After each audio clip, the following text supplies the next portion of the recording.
Let's connect the adapter.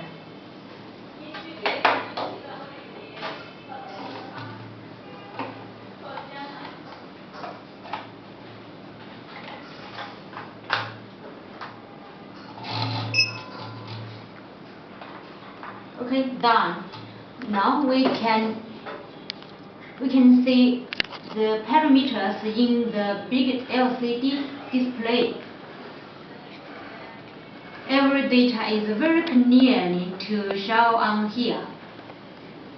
And for you to know what is the air quality which surround you or your room and your space.